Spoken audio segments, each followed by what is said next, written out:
Guys આજે આપણે બનાવવાની છે પાણીપુરી। તો પાણીપુરી માટેનું પાણી અમે કેવું બનાવીએ છીએ રેસીપી તમારા જોડે શેર કરવાના છીએ।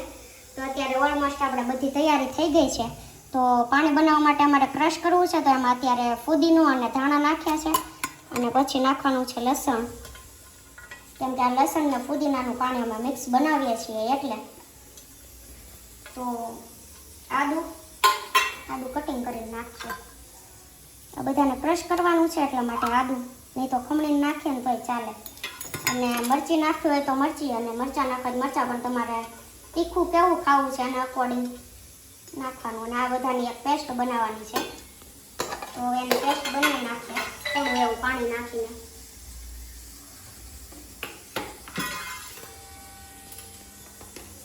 કટિંગ કરવું પડશે।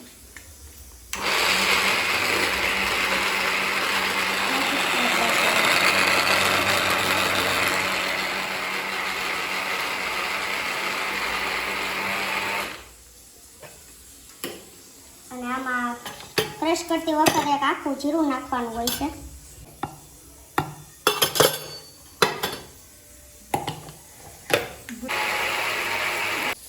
તો ફાઇનલી આપણે પેસ્ટ અત્યારે તૈયાર થઈ ગઈ છે અને તમે જોઈ શકો છો। તમે ઓછું પાણી નાખીને ક્રશ કરો તો પણ ચાલે, કેમ કે પાણીમાં જ ઓલરેડી નાખવાની છે એટલા માટે। આપણે સાદું પાણી હોય ને, તમારે જેટલું પાણી કરવું હોય એટલું ક્વોન્ટિટીમાં લઈ લેવાનું અને તેમાં ખાલી બરફ નાખેલો છે। તો આ પેસ્ટને આપણે એમાં નાખી દઈશું।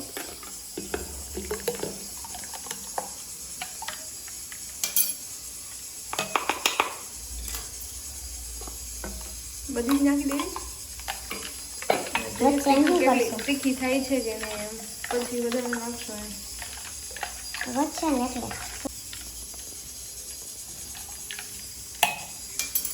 તો આ બનાવ્યા પછી આપણે નાખીશું સંચળ, કાલા જીરા કહેવાય, શું કહેવાય, કાલા નમક। મીઠું લઈ લેતો।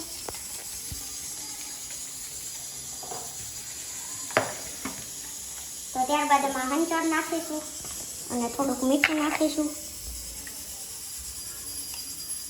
ત્યાર પછી એમાં નાખવાની છે આપણે ખાંડ અને લીંબુ। ખાંડ ને લીંબુનું પ્રમાણ થોડુંક વધારે રાખવાનું, કેમ કે ખાટું મીઠું પાણી થશે ને તો સારું લાગશે એટલા માટે।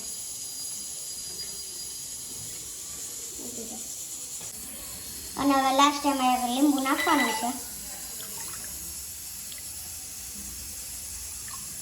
તો ગાઈસ ફાઇનલી આપણું પાણી બની ગયું છે। તો આપણે ખાંડ નાખી હતી, તો એવું ઓગાળવા માટે આપણે બ્લેન્ડર માર્યું હતું થોડુંક, હે ને? બાકી બ્લેન્ડર મારવાનું ન હોય, આપણે પેસ્ટ બનાવીએ ને ત્યારે એમાં ખાંડ એડ કરી દઈએ તો હારવાર મિક્સ થઈ જાય। પણ અમે એમાં ખાંડ નહોતી નાખીને એટલે પાછળથી નાખી હતી। તો પછી એને આવી રીતે ગાળી લેવાનું છે અને થોડી વાર પછી આ ખાંડના લીધે જે આ થયું છે ને નોર્મલ ટેસ્ટ પહેલાં પર આવી જશે એ બ્લેન્ડરના લીધે, બાકી ન હોય કાંઈ નહીં। તો આપણું પાણી છે રેડી, અને બટેકા અહીંયા બફાઈ ગયા છે। હવે બટેકાનો આપણે મસાલો બનાવવાનો છે, તો એ રેસીપી પણ તમારા જોડે શેર કરીએ છીએ હમણાં। એટલે આપણે પાણીપુરીનું પાણી તો બની ગયું છે, હવે આપણે પાણીપુરીનો મસાલો બનાવવાનો છે। તો એ માટે આપણે બટેકા અને ચણા બાફી લીધા હતા। તો બટેકા થોડું મીઠું નાખીને બાફ્યા હતા, એટલે હવે પછી મેશ કર્યા છે, એટલે હવે થોડુંક મીઠું આપણે સ્વાદ પ્રમાણે નાખવાનું છે। થોડાક ચણા નાખશું આપણે, કેમ કે બીજા પછી લાલ મરચું, આમાં આદુ મરચીની પેસ્ટ પણ તમે નાખી શકો છો, પણ અમારા ઘરમાં આદુ નથી ખાતા એટલે અમે લાલ મરચું પાવડરનો યુઝ કરીએ છીએ, અને ધાણા જીરું પાવડર।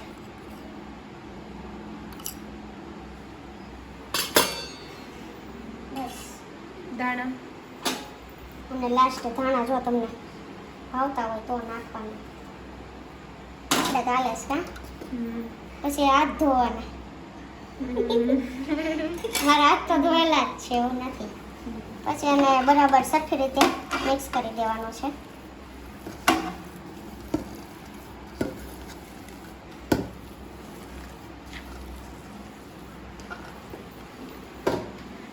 जुल्फे उड़ रही है आपकी। जुल्फे आज कई अलग माथું વાળું છે। એવું ને એવું જ વાળું છે, રોજ વાળું એવું. કેમ તને અલગ લાગી? લટ કેમ બહાર નીકળી? લટ રોજ હોય છે. જો તાલ પડી ગઈ છે. ઈ બતાય માં તો.